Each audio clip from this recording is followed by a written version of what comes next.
As classes resume at universities and colleges across Canada, a new federal rule comes into effect for international students. It limits how many hours they can work off campus. Okay, let's stay on this story and bring into the conversation David Garson, who's in Toronto. He's also an immigration lawyer.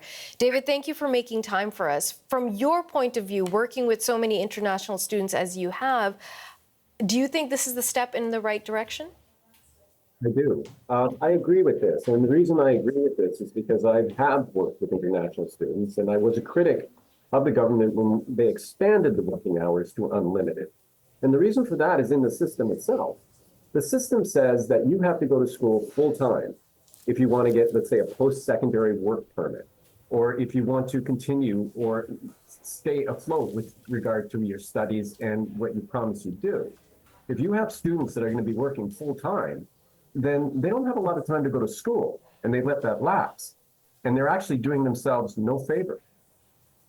There's a lot of Canadian students, however, who go to school and work full time. And we've heard the argument that it's an individual's choice. They've come here, they've qualified through whatever means they needed to in order to come to Canada to study. What they do outside of the studying, why is that the government's concern? Because when they say they're coming to Canada, and when I say I'm making application for a study permit, I have to show that I have X amount of money. I think it's $20,000 per person if I'm coming to Canada. And the government is saying if you have that, then you should be able to support yourself. If you can't support yourself, if you're coming to Canada to study, then that's exactly what you should do. To your point, though, if you're a Canadian student and you work full time and you go to school, you can cut classes, you can drop classes, you can add classes, whatever. You're not under an obligation that you've made a commitment to when you made the application. Now, and as I said, it's fine if the government wants to say at the beginning, listen, if you come to Canada and you want to work X amount or you don't want to go to school full time, we understand that. But they don't do that. They make a student say, I'm going to go to school full time. I'm going to work up to, it was 20 hours, it just was temporarily expanded to full time. And I have this amount of money and I'm willing to do this.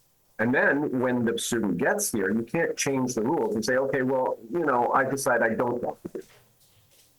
Let's talk about, perhaps you were able to hear our colleague's story right before this interview, where she spoke with a student who said, it just helps with the cost of living. In an article online that's been posted interviewing the same woman, she just says, it actually offers me a better ability to study because I'm not constantly worried about making ends meet and being able to pay the rent, which is an ongoing story throughout this country of how expensive it is to live in Canada right now. What about that argument? Whose fault is that in a sense? I blame the government here. And it's not the student's fault, it's the government. It's the government that's saying you have to come with $20,000. If $20,000 won't do it, then they have to raise that. And then you could say, well, then you're going to be, who's going to be able to apply for a study permit? But the purpose of the study permit program is for individuals to come to Canada and get an education, first and foremost. The purpose of the work permit program is for people to come to Canada and work. And if you're going to keep the same rules, if you're going to say you got to go to school full time or you're running afoul of the system, then you can't come and work full time. It just doesn't work. Look, I had to work my way through school, and it was really tough. And I'm a Canadian with my first language is English. I was here. I was familiar. It was tough on me. Can you imagine if you're coming from very far away? You were told by the government that if you had $20,000, you'd be able to support yourself when you're here. Then you get here, and that $20,000 doesn't go very far. And then you have to work where you can work. That's unfair to the student, more so than anything else. Let me ask you about the colleges and the universities themselves, because international students have become such a key source of revenue for these institutions. They have to show they have a lot of money. They've got to pay a lot more money than Canadian citizens do in order to get educated here. And I wonder if any of the responsibility lies with them and what your read is of how that part of the system works. Exactly the case, and that's why they had to, quote unquote, overhaul the system. But they haven't really overhauled it. But they got rid of some bad actors or small private schools that were taking advantage. But I'll give you an example first. But the other day, we discussed having an interview or anything of the sort. I looked at, for instance, the University of Windsor. 30% of their student body are on study permits. Now that's 30%, and to your point, that's becomes a business model. And once you create a business model, it's very difficult to scale it back because they're depending upon that revenue. But who's gaining here?